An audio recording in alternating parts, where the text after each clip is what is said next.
सो हे welcome friends, retake के इस video में मैं आपका स्वागत करता हूं। मेरा नाम है ऋत्विक और आज हम देखने वाले हैं कि वर्डप्रेस क्या होता है, उसे हम किस तरीके से इस्तेमाल कर सकते हैं और उसे इस्तेमाल करने के क्या-क्या बेनिफिट्स हैं।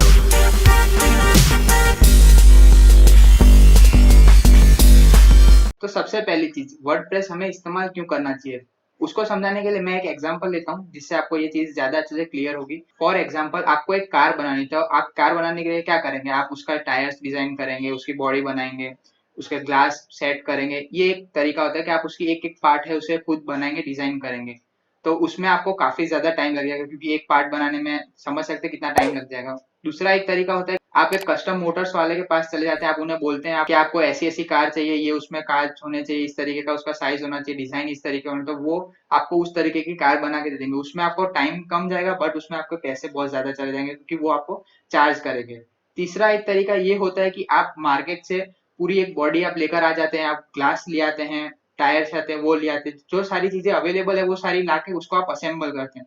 तो उसमें होता ही है, आपका टाइम भी बच जाता है और आपके पैसे भी काफी ज्यादा सेव हो जाते हैं। तो सेम एक वेबसाइट बनाने के लिए भी यही तीन तरीके होते हैं। आप अगर पूरी वेबसाइट शुरुआत से बनाएंगे, एक स्क्रैच से स्टार्ट करेंगे, तो आपको उसको बनाने में बहुत ज्यादा टाइम लग जाएगा और उसके लिए आपको पूरी एक नॉलेज होनी चाहिए जावास्क्रिप्ट की, पीएचपी की, एचटीएमएल, ये सारी की सारी जो लैंग्वेजेस है उनका आपको पता रहना चाहिए वो कैसे काम करती हैं। तो इसको आप कंप्लीट बनाने में आपको कम से कम 3 से 4 साल लग जाएंगे। अगर एक बिगिनर है तो उससे ज्यादा भी लग सकते हैं। दूसरा एक तरीका होता है कि आप जो वेब डेवलपर हैं उनके पास जाके आप उनको बताएंगे आपको ऐसी ऐसी वेबसाइट चाहिए, तो वो आपको बनाकर दे देंगे। बट उसमें वो लोग आपको बहुत ज्यादा चार्ज करेंगे और वो चार्ज कुछ ज्यादा ही होता है। तीसरा और एक आसान तरीका ये होता है, जैसा एग्जाम्पल में था, आप तो सारी चीजें जैसे पार्ट्स अवेलेबल होते हैं उसी तरीके से सारी साइट का आपको नेविगेशन बार है, बॉडी है, हेडर है, फुटर है, ये सारी चीजें आपको वहां पर मिल जाती है। बस आपको उनको असेंबल करना रहता है। उसमें आपको बहुत ही कम समय लगता है। आप बैठ के अगर आप सही से बनाएंगे तो आपको 2 से 3 घंटे के अंदर एक बहुत अच्छी और एक प्रोफेशनल वेबसाइट आप बना सकते हैं। एकदम इजी चीज है, कुछ भी उसमें प्रॉब्लम नहीं होती और वो जो वेबसाइट होती है वो एकदम 100% वर्किंग होती है। आज की डेट में 78% से ज्यादातर वेबसाइट है वो वर्डप्रेस पे डेवलप करी जाती है। ना कि कोई सिंपल जो नॉर्मल वेबसाइट डेवलपर्स होते हैं वो यूज करते हैं, बल्कि जो प्रोफेशनल वेबसाइट डेवलपर्स होते हैं वो भी वर्डप्रेस का इस्तेमाल करते हैं। वर्डप्रेस को इस्तेमाल करने का जो मेन रीजन है वो ये है कि उसके पीछे एक बहुत बड़ी टीम है वर्डप्रेस की, वो उसके लिए रेगुलरली अपडेट्स लाती है, उसमें चेंजेस करती है। जैसे ही मार्केट में कोई नई चीज आती है तो उसका आपको वर्डप्रेस में अपडेट मिल जाता है। तो ये एक रीजन है जिसके लिए हम वर्डप्रेस को प्रीफर करते हैं। उसके पीछे बहुत बड़ी टीम उसे डेवलप करती रहती है। अब मार्केट में काफी सारे सीएमएस सॉफ्टवेयर अवेलेबल है, जैसे कि ब्लॉगर ब्लॉगर गूगल के द्वारा डेवलप करा हुआ है, और भी बहुत सारे सीएमएस सॉफ्टवेयर हैं जिसकी मदद से आप वेबसाइट डेवलप कर सकते हैं। बट जैसे ब्लॉगर है, ब्लॉगर में कुछ डिफेक्ट्स हैं। उसमें डिफेक्ट्स ये है कि आप जो आपकी वेबसाइट है उसे पूरी तरीके से मॉडिफाई नहीं कर सकते हैं। उसमें आपको काफी सारे टेम्पलेट्स और सब थीम्स मिल जाएगी, उसके हिसाब से आप अपनी वेबसाइट को कस्टमाइज कर सकते हैं। बट जितना अच्छे से आप वर्डप्रेस में डिजाइन कर सकते हैं उतना आप ब्लॉगर के अंदर कस्टमाइज नहीं कर सकते हैं। तो इसी वजह से मैं आपको वर्डप्रेस इस्तेमाल करने के लिए प्रिफर करूंगा।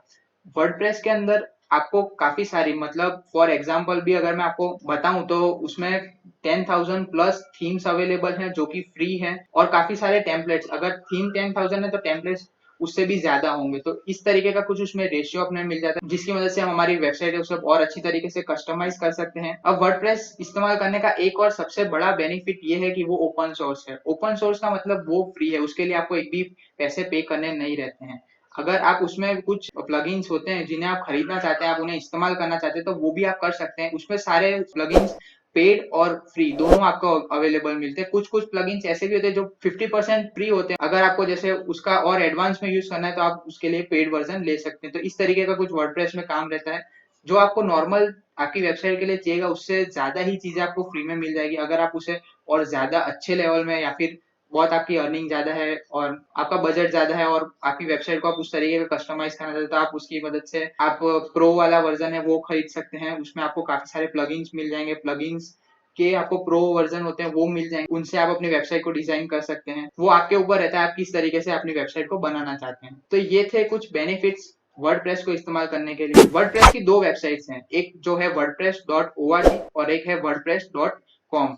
अब wordpress.org और .com में क्या डिफरेंस है, तो उसका एक बहुत मेजर डिफरेंस है वो मैं आपको बताता हूँ। अगर आप चाहते हैं कि आपका जो वर्डप्रेस है वो फ्री होस्टिंग और फ्री डोमेन के साथ चले, तो आप wordpress.com का इस्तेमाल कर सकते हैं, बट उसमें कुछ लिमिटेशंस रहती है। मतलब कि आप अपना जो नेम है, डोमेन नेम है, वो कस्टमाइज नहीं कर सकते। फॉर एग्जांपल आपने कोई भी एक वेबसाइट में, जैसे फॉर एग्जांपल मैं रीटेक की वेबसाइट बनाता हूं, तो मेरे को कुछ उसका डोमेन इस तरीके का मिलेगा, retech.wordpress.com। तो इस तरीके का कुछ मिलेगा और उसमें मुझे फुली कस्टमाइज करने का ऑप्शन नहीं मिलता है।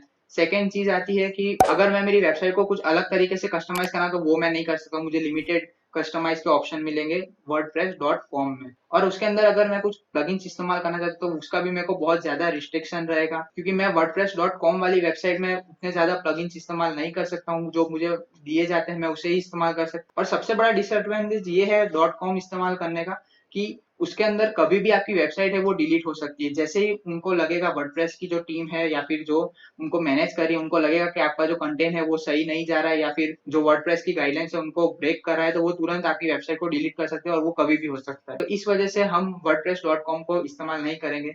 बट काफी सारे यूजर्स ऐसे होते हैं जिनको वर्डप्रेस.com यूज करना अच्छा लगता है। उसके बाद की एक चीज है कि अगर आप अपनी जो वेबसाइट है उसके ऊपर पैसे कमाना चाहते हैं, तो वो आप wordpress.com वाली से नहीं कर सकते, क्योंकि जो वर्डप्रेस है वो अपनी ही एड उसमें चलाएगा। मतलब कि वो एड लेगा और उसमें जो अर्निंग होगा वो उसके पास लगेगा। आप सिर्फ अपना जो पैशन है उसे आगे बढ़ा सकते हैं।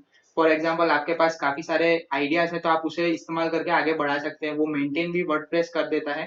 तो बेनिफिट्स है, अब जिसको जैसी रिक्वायरमेंट है। अब मैं आपको सीधा बताता हूँ .org के फायदे क्या है। तो सबसे पहली चीज कि आप उसे फुल्ली कस्टमाइज कर सकते हैं, आपको जैसा चाहिए आप वैसा कर सकते हैं। सेकंड चीज, आप उसमें अपना खुद का डोमेन यूज कर सकते हैं, अपनी खुद की होस्टिंग कर सकते हैं, बस आपको उनपे पे करना रहता है। आप कहीं से भी बाहर से भी अपनी होस्टिंग या डोमेन खरीद सकते हैं। सेम काफी सारे आपको अलग अलग होस्टिंग के तरीके मिल जाते हैं, आप उसमें कोई भी आपकी जो इच्छा आप वो वाला होस्टिंग और डोमेन यूज कर सकते हैं।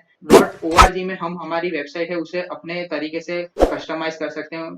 उसके अंदर हम और भी अलग अलग तरीके के प्लगइन्स यूज कर सकते हैं जो हमें वर्डप्रेस प्रोवाइड नहीं कर रहा है। उसके अलावा भी अगर हम बाहर से कोई वर्डप्रेस का या फिर कोई भी प्लगइन है जो वर्डप्रेस सपोर्ट करता है, उसे हम डाउनलोड करके जिप फाइल में उसे यूज कर सकते हैं। इस तरीके की फंक्शनलिटी हमें मिल जाती है।